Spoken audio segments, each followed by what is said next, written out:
মানবতাবিরোধী অপরাধীরা নির্বাচনে অংশ নিতে পারে না বললেন বদিউল আলম। ভ্যাট বাড়লেও খুব একটা প্রভাব পড়বে না জনজীবনে, মন্তব্য অর্থ উপদেষ্টার। টিউলিপের এমপি পদ বহাল থাকায় প্রশ্নের মুখে ব্রিটিশ প্রধানমন্ত্রী, বিবিসি প্রতিবেদন।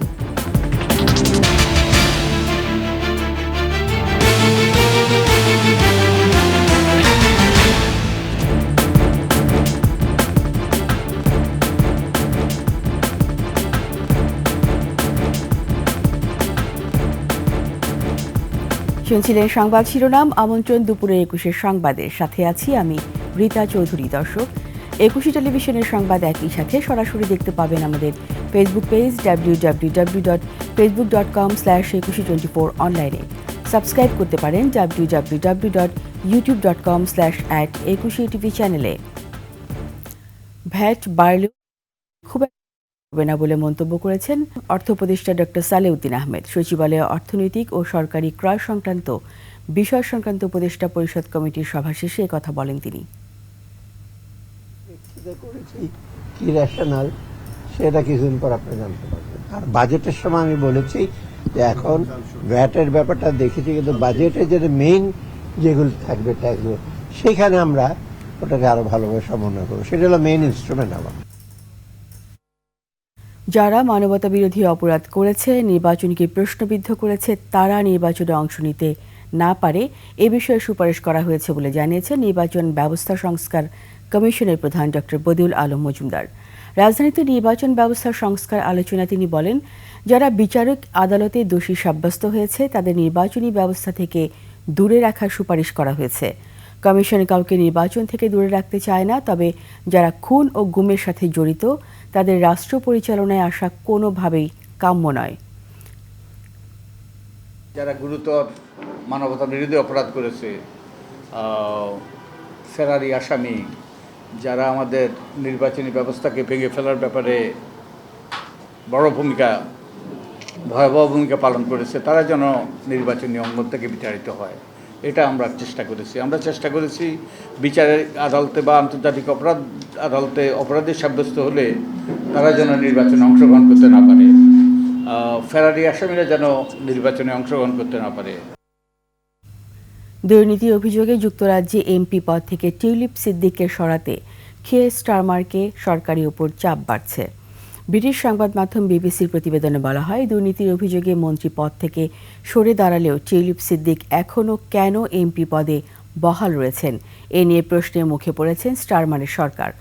দলীয় বিভিন্ন সূত্রের বরাতে বিবিসি জানায়, বাংলাদেশে গণ অভ্যুত্থানে ক্ষমতাচ্যুত প্রধানমন্ত্রী শেখ হাসিনার সঙ্গে টিউলিপ সিদ্দিকের যোগসাজশ সম্পর্কে লেবার পার্টি অনেক আগে থেকে অবগত ছিল। তারপরও যুক্তরাজ্যে বাংলাদেশিদের ভোট পেতে এ ব্যাপারে লেবার পার্টি উদাসীন ছিল বলে উল্লেখ করা হয় প্রতিবেদনে। কিয়ার স্টারমার তার বন্ধুবান্ধব ও রাজনৈতিক মিত্রদের জন্য বরাবরই এমন অন্ধ ছিলেন বলেও অভিযোগ করেছেন খোদ তার দলেরই নেতাকর্মীরা। এ অবস্থায় যুক্তরাজ্যে এমপি পদ থেকে টিউলিপ সিদ্দিককে সরানোর দাবি জোরালো হচ্ছে।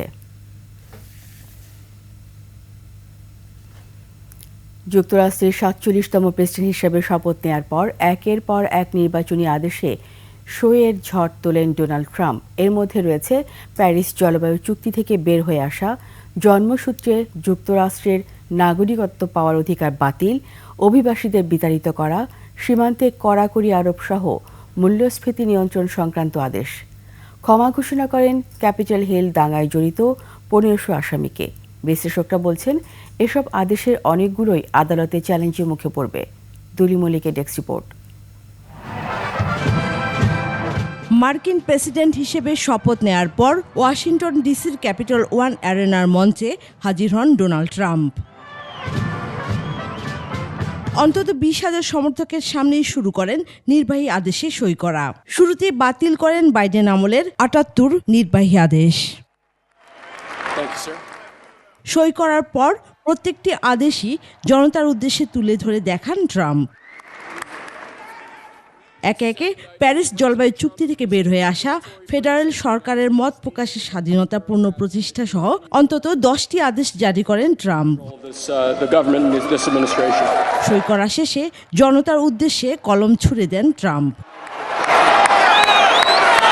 পরে হোয়াইট হাউসে ফিরে গিয়ে আরও আদেশে সই করেন এই রিপাবলিকান নেতা। এর মধ্যে প্রথমেই 2021 সালের 6 জানুয়ারি ক্যাপিটল ভবনে হামলায় সাজাপ্রাপ্ত 1500 জনকে ক্ষমা করেন ট্রাম্প। এরপর মেক্সিকো সীমান্তে জরুরি অবস্থা জারি, শরণার্থী পুনর্বাসন কর্মসূচি স্থগিত সহ জন্মসূত্রে যুক্তরাষ্ট্রের নাগরিকত্ব পাওয়ার অধিকার বাতিল করে আদেশ জারি করেন। সামাজিক মাধ্যম প্ল্যাটফর্ম টিকটকের কার্যক্রম আরও 90 দিন চালিয়ে যাওয়ার নির্দেশ দেন। একই সঙ্গে বিশ্ব স্বাস্থ্য সংস্থা থেকে বের হয়ে যাওয়ার প্রক্রিয়া শুরু করতে বলেন। ওভাল অফিসে ইউক্রেন যুদ্ধ নিয়ে সাংবাদিকদের প্রশ্নের উত্তরে ট্রাম্প বলেন, তিনি মনে করেন এই যুদ্ধের সমাপ্তি ঘটাতে চুক্তি করতে আগ্রহী ইউক্রেনের প্রেসিডেন্ট জেলেনস্কি। এদিকে ট্রাম্পের নির্বাহী আদেশ জারি ও শপথ শেষে দেওয়া ভাষণের প্রভাব পড়তে শুরু করেছে যুক্তরাষ্ট্র সহ বিশ্বের বিভিন্ন দেশে। যুক্তরাষ্ট্রের বিভিন্ন শহরে এরই মধ্যে শুরু হয়েছে অবৈধ অভিবাসীদের আটক, বন্ধ করে দেওয়া হয়েছে সীমান্ত দিয়ে অনুপ্রবেশ। পানামা খালের নিয়ন্ত্রণ নিয়ে ট্রাম্পের বক্তব্য জাতিসংঘের আইন লঙ্ঘন বলে জানান বিশ্লেষকরা। এ ঘোষণা যুক্তরাষ্ট্র ও চীনের সম্পর্কেও নেতিবাচক প্রভাব ফেলবে বলে মনে করছেন তারা। Close allies like Japan and Australia in particular will have a lot of say about where China policy goes, but coming out of the dock, he's setting a very tough tone, that's for sure. দুলি Mallick, desk report, 21 television.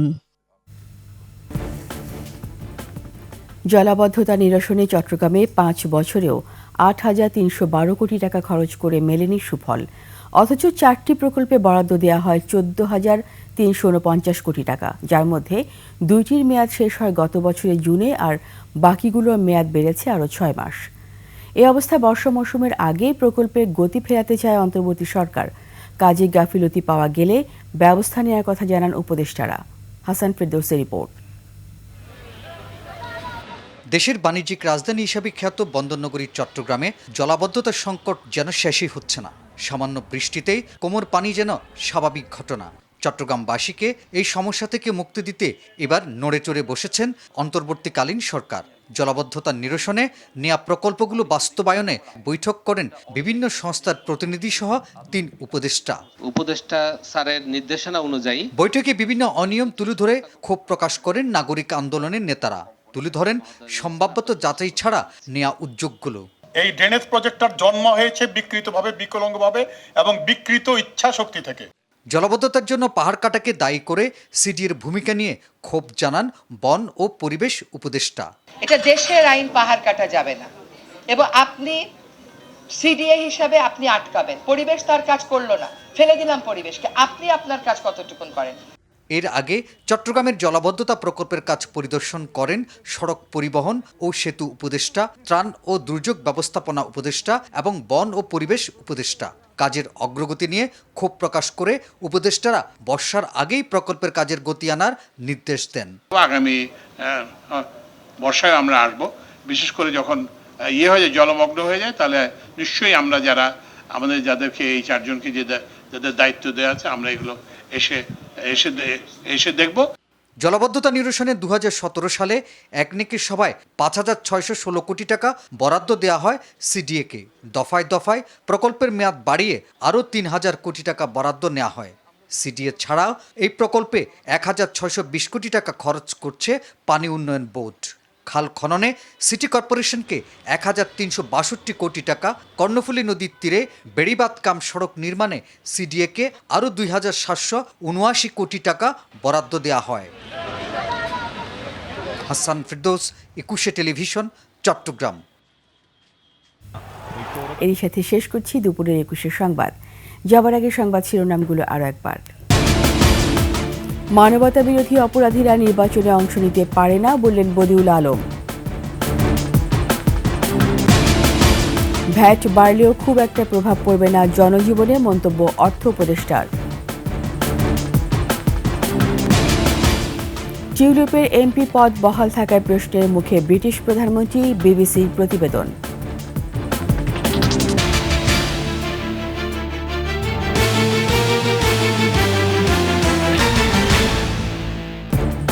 সবশেষ সংবাদ জানতে dial করুন 2021 নম্বরে আর visit করুন ekushe-tv.com ওয়েবসাইটে। ফেসবুকে visit করতে পারেন www.facebook.com/ekushe24 অনলাইনে। এছাড়া সাবস্ক্রাইব করতে পারেন www.youtube.com/@ekushe-tv চ্যানেলে। এতক্ষণ সঙ্গে থাকার জন্য সবাইকে ধন্যবাদ। পরবর্তী সংবাদ দুপুর 2টায় দেখার আমন্ত্রণ রইল। একুশের সাথেই থাকুন।